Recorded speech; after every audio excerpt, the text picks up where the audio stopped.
Okay, me personally, I have been glued to the Olympics almost as much as I've been glued to the weather. We have a lot to talk about. This is a jam-packed forecast, so you ready?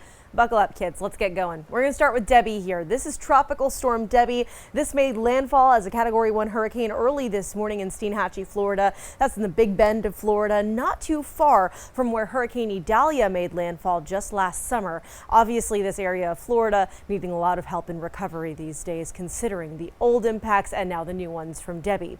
But this storm's still going to cause problems as it very slowly makes its way up the coast. This is a very slow-moving storm, and that means that rainfall, heavy and persistent rainfall, is a major threat. You can see the last 24 hours, this yellow indicating areas where we have seen somewhere in that 6, 7, 8, 9, even higher inch rainfall total in just a 24-hour span. In fact, I like to do things by the numbers, so let me show you a couple of the ones I've been watching. Mayo, Florida, with nearly a foot of rainfall in a 24-hour stretch. Madison, more than 9 inches of rain, and nearly that in Otter Creek. You get the picture, right? These numbers are really intense, and we're not done with the rain yet.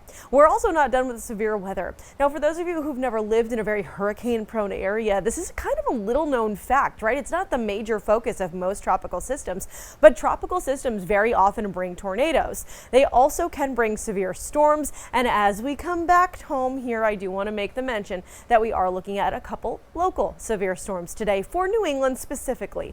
Now, as you can see, our severe thunderstorm watch here does extend from upstate New York back into Pennsylvania and into parts of central and northern New England, looking at southern New Hampshire and into Vermont and Maine with that severe thunderstorm watch. As for us here in Providence in southern New England, we're off the hook, but I just wanted to make mention, considering these nasty storms could be a little further north, and if you have plans to travel or friends or family in areas of, let's say, I'd say north of the Mass Pike, you want to make sure that they are staying weather aware today. For us, it's more in the way of a couple of clouds. We could squeak out a storm or two, but by the time they get to us, they lose a little energy. They lose a little bit of that oomph that helps them to stay strong or severe.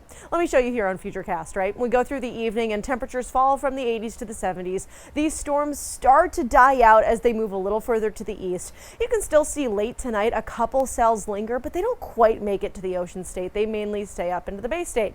That said, again, I just told you about all those impacts from Debbie as we look toward the south. Back here in the north, guess what? We are preparing ourselves for those impacts as well. They will be different than what we're seeing in Florida and the Carolinas, but they'll still be pretty strong. Now, we do have a different area of storms we're watching for Tuesday and for Wednesday. I think tomorrow could be pretty soggy, and you really want to be on your guard with some thunderstorms ahead that could bring some gusty winds and some very heavy rain. But as we look toward Friday and Saturday, this is when Debbie starts to push north, and as you can see, the heavy and widespread rain comes back to New England.